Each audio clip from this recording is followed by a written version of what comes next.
Hey everyone. So in today's video, I wanted to talk about a thing that I've noticed a lot, and that is international students in Hobart struggling to find jobs, not just with the whole pandemic stuff going on, but just in general. Um, I want to specifically talk about the IELTS and PTE and how I think PTE in the long run doesn't help you and actually hurts you more than the IELTS. Now, this is my opinion, of course. Maybe you have a different opinion, and that's okay. So, what's the difference between the IELTS and PTE?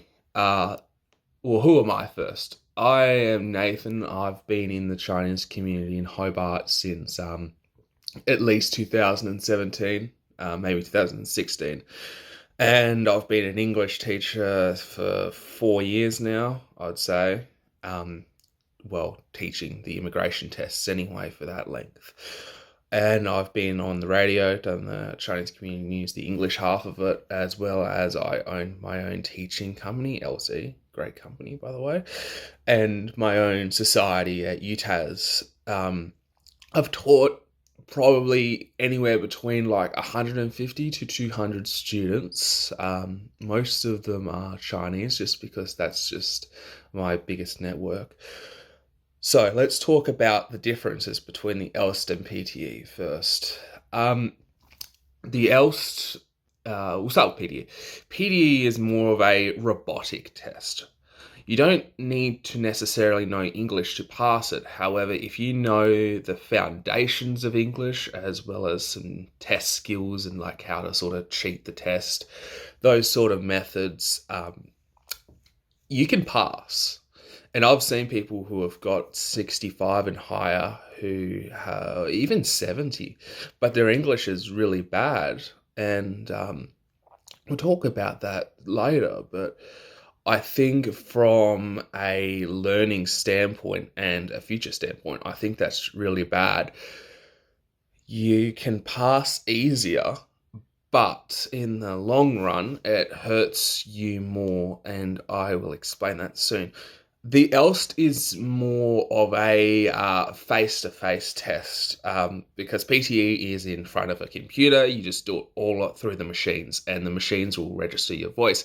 So sometimes if like the machine doesn't register your voice and you might have a beautiful English voice or something, then you still fail.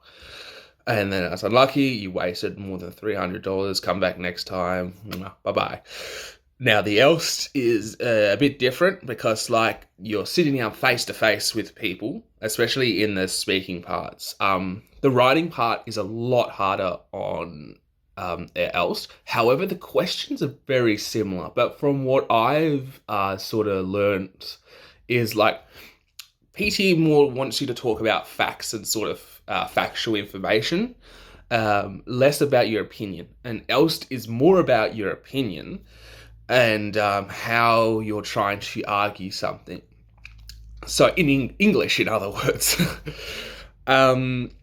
else you need to learn English to pass it, because on the else speaking part 1, 2, and 3, you have to have like sort of a conversation, right? They ask you questions and you're supposed to answer it, and your logic has to make sense. You have to think. That's the most important thing. You have to think. With the PTE, you just need to know. Remember that. Else, think. PTE, know. The test predictions. Do you know the text predictions? And are you up to date? Can you pass? And I'll tell you how the PTE is very similar to a driver's test very soon. Else, you have to know English to pass, right? And this is from my friends, right? From years ago, right? Everyone who I know who has passed the ELST with high scores have gotten a job. There's only one person who, out of all of them, never got a job, but they focused more on their studies currently instead of finding a job, right? Like, I think three of them were teachers. One of them worked in some sort of company agency, and another one was an accountant. And another one started to do journalism as well. People who studied PTE and got really high scores, I don't know any of them that have got a local job. I know some of them got like Chinese restaurant jobs as well as language institution jobs, but we both know some of their payments are not really legal. So in the end, it doesn't help them anyway because they need to get legal pay slips in order to immigrate, right? So let's talk about the disadvantages of passing PTE 80 or whatever, right? When you pass the PTE and you got a score of 80, 65, 70, 72, whatever, right? Does that mean you can speak good English? No, it just means you can pass a test. It's like the driver's test, right? I passed my driver's test. I'm still shit at parking. I can't park. When I first passed it, I got very lucky on the test when I had to reverse parallel park, which is sort of reversing behind a car, right? I got lucky, essentially. However, I had to teach myself how to drive and park later on. It's your P's, essentially. That's your job.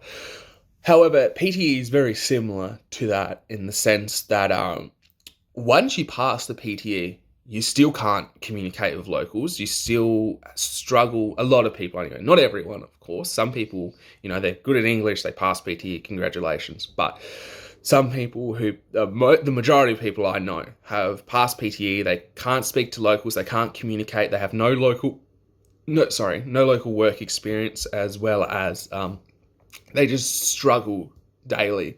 And the emotional intelligence, the EQ of people who pass high scores in PTE is still really low because with local people anyway, because they never really have any contact with them. And it's very interesting to me, right?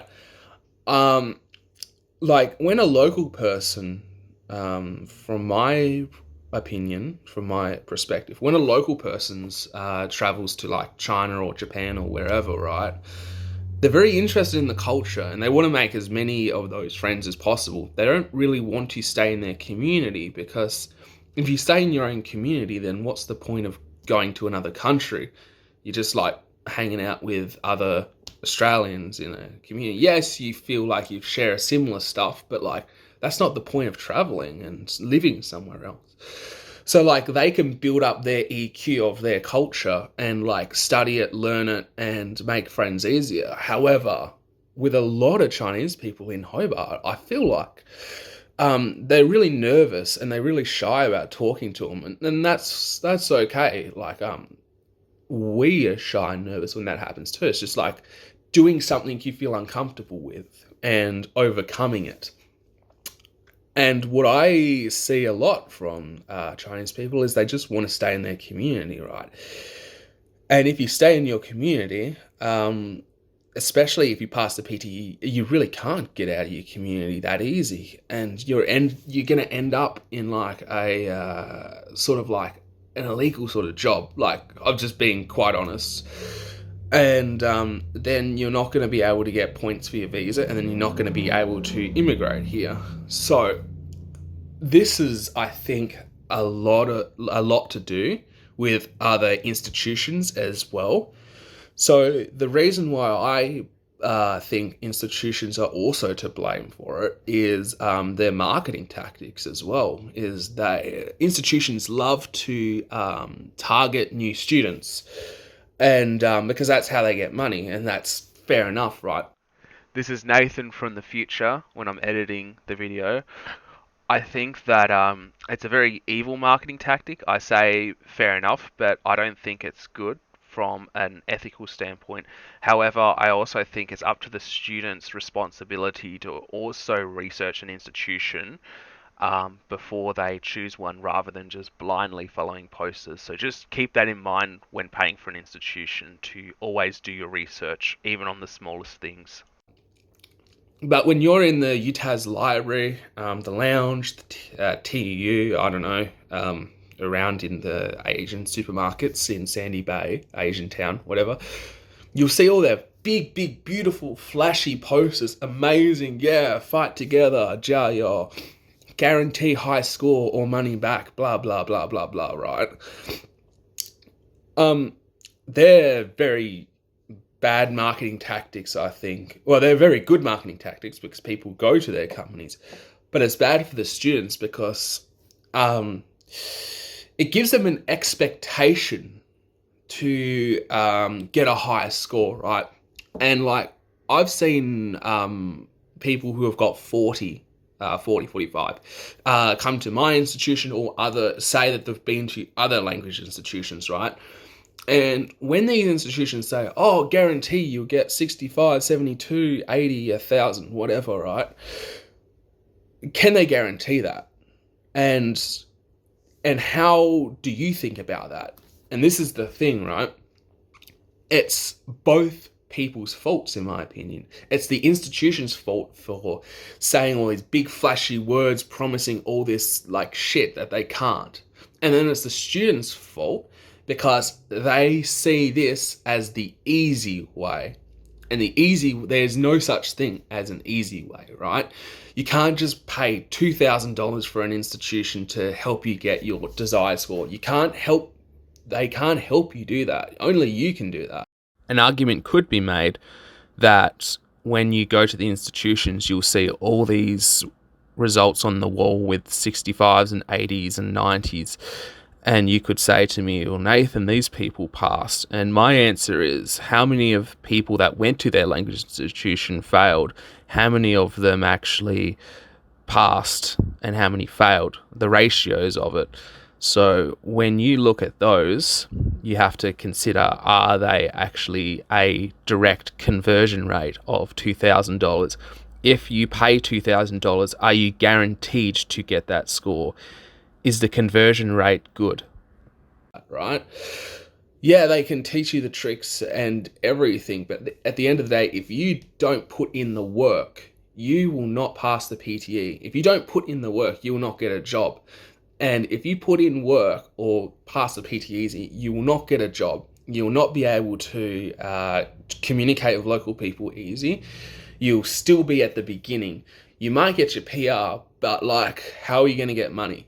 How are you going to get friends? How are you going to do things, right?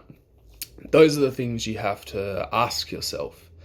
And is paying $2,000 for an institution to teach you PTE skills going to help you get these things? So a lot of these students, right, they come to Hobart and they see all these posters and stuff. They have their assigns because in order to immigrate, you have to volunteer, you have to pass your course, you have to have local money, and I believe you have to live somewhere legally now as well, not like an illegal landlord situation, which is also a negative. So let's talk about the damages of students' logic when they come here and they see these posters. It's very hard to warn people about this because like, how can I say? Because when Chinese people come, they might not have many friends down here, and they might just see it and believe it because, like, maybe it's a cultural thing. Maybe they see it and believe it because, like, it's a part of their culture, part of their own country. Maybe they have more, like, faith in that because it's their own people, and that's fair enough. Like, if that was like a local situation, maybe it's the same with me. However, if you just pay lots of money to pass, you are only hurting yourself, right? And having the mindset of paying $2,000 to pass easy, right? You're only hurting yourself. And let me go back to the argument. So we've had 40 students, like 40 level 40 to 40 score students come to our institution and complain, oh, I paid $1,000 to go to this institution, that institution, whatever. I'm not going to name institutions because they're all sensitive babies, in my opinion. Like, they're so sensitive because, like, they know what they're doing is probably wrong. But anyway, they went to this institution and they're not good. Can you please help me get a 40? Right? Help me get 65, and their score was 40. The question is, how much effort do they put in? Right? In order to get a high score, you need to work. You need to work hard. In order to get a job, you need to work hard. If you pass the IELTS, right, you can kill an interview. You can walk into a job interview and just do really well. Why? Because the whole IELTS test is designed around an interview, right? PTE is more like, can you copy an answer? And like, if you copy an interview answer, once you start doing the job, then they're going to know straight away. Or they'll ask you some question that might not be a job interview style question and then just catch you like that. At least with the IELTS, you can speak English, you can communicate with people, your listening will increase because you'll have to listen to local people in order to pass. PTE, you don't do any of that. You just listen to a machine and listen to British people. And I've taught the IELTS since 2017. And the read aloud, repeat the sentence is okay. But like the read aloud and the core stuff of the PTE is very academical and like not used in normal English at all, right? So let's just say you study the PTE and you did really well on the PTE and you learnt the read aloud stuff and the retell, lecture, summarize, spoken text, all that sort of stuff, right? Then you can speak academic English. Is that going to help you with daily life? No, it's not. And I'm not going to talk about like finding jobs and stuff in this video because that's a different situation. So let's just say you're that student who wants to pay big money for a language institution to pass them like that. Then they don't have to do any work. They can focus on their study. Here's my advice for that. Don't ever think like that. That's the wrong thinking.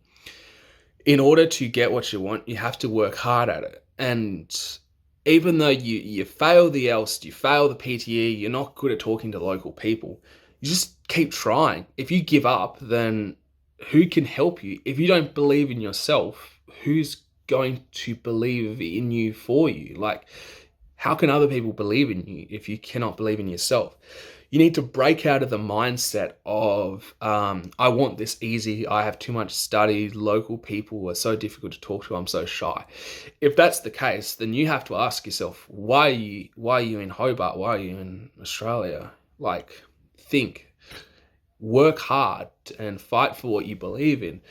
Like, it took me a long time business-wise to understand how Chinese people do business. It's very, very different ethically compared to local people, local businesses. Like, there's a lot of things that are in common, but the core structure of it is very different.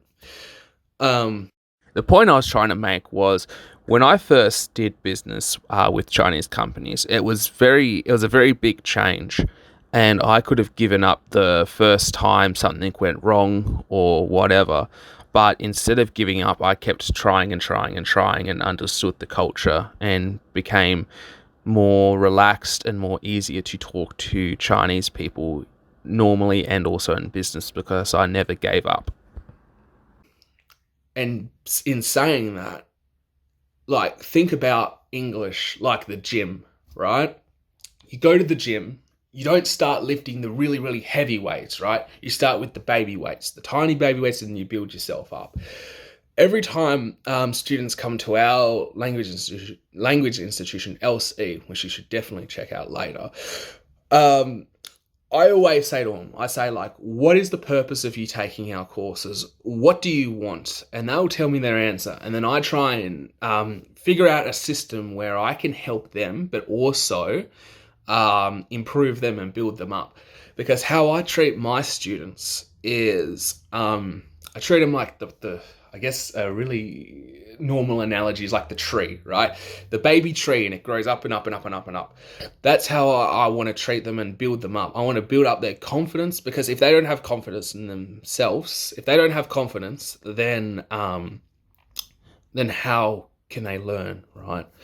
I build up their confidence, I teach them the foundations of English, and then if I feel like these two things are met, if it's PTE, then I'll teach them the tips and tricks, right? Because at the end of the day, you can, like, tips and tricks are great.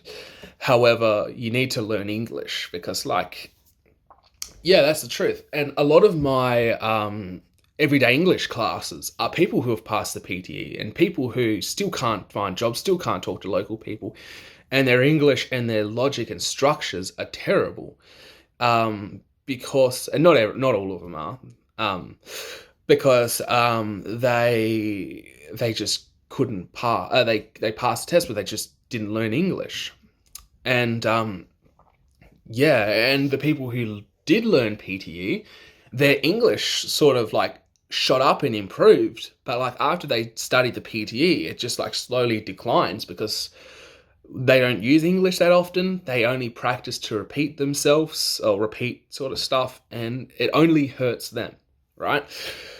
So I'll go back to the question. If you're someone who is wanting to pass PTE or ELST or whatever, right? I do recommend the ELST more. It's a lot harder, but if you first study at UTAS in your first year and you just crank out the ELST, right? You just keep on studying the ELST. Then by the time you hit your final year, then it's a lot easier for you to sort of just pass it, right? Because you can still use test skills, but you can also use English as well. But if you don't study English, then do that. It's like the difficulty thing. Else is good, in my opinion, because anyone who gets high scores on it knows English.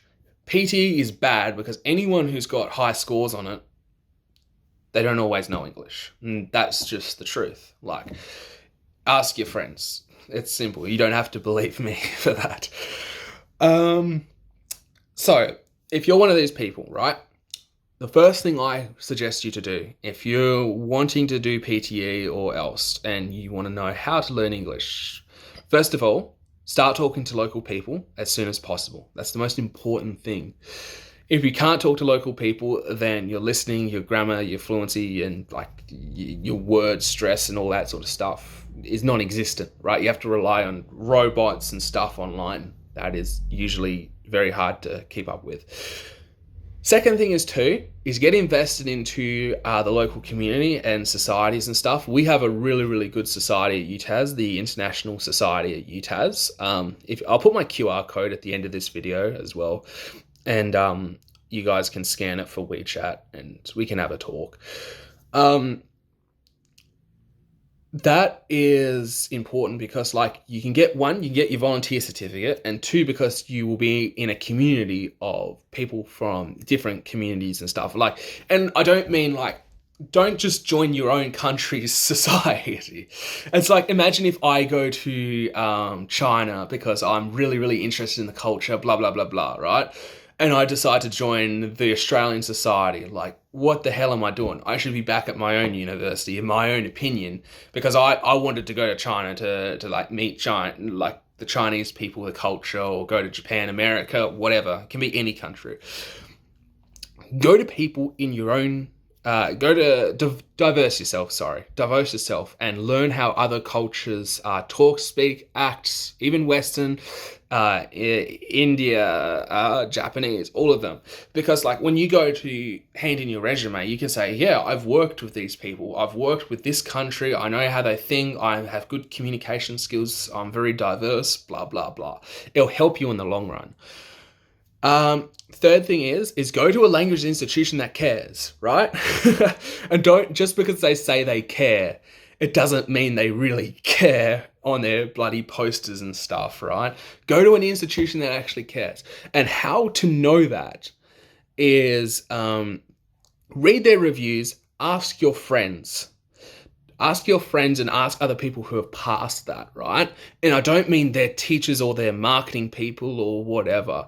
Because their marketing people will, of course, tell, oh, it's great. And their posters will say, oh, it's great. But their friends will tell the truth. Your friends will tell the truth. If you don't, you can just ask some other people in your community or like on group chats and stuff and get their opinions. Like, for example, I know it's a bit ironic, but like with my language institution, the quality is the most important thing. I make sure quality is very, very, very important because I want our students to feel satisfied, happy, and feel like they're learning and getting something out of it, right? Go to a language institution that cares. Next thing is Never make excuses. Don't make excuses because you can't find a job. Don't make excuses because you can't talk to local people. If that's the case, then your biggest problem is yourself. And you need to fix that. You need to be able to become a better person and communicate, and just break yourself out, right? And yes, the whole virus stuff is happening now. It's terrible as shit. However, once that finishes, you can go out. You go to a supermarket and you pay for some food. Talk to the people, like scanning your food. Just talk to them. The only person that can help you is yourself. And if you rely on these language institutions that guarantee they'll pass, blah, blah, blah, oh, you score 65, we'll pay for your test, blah, blah, blah, then you're only setting yourself up to fail.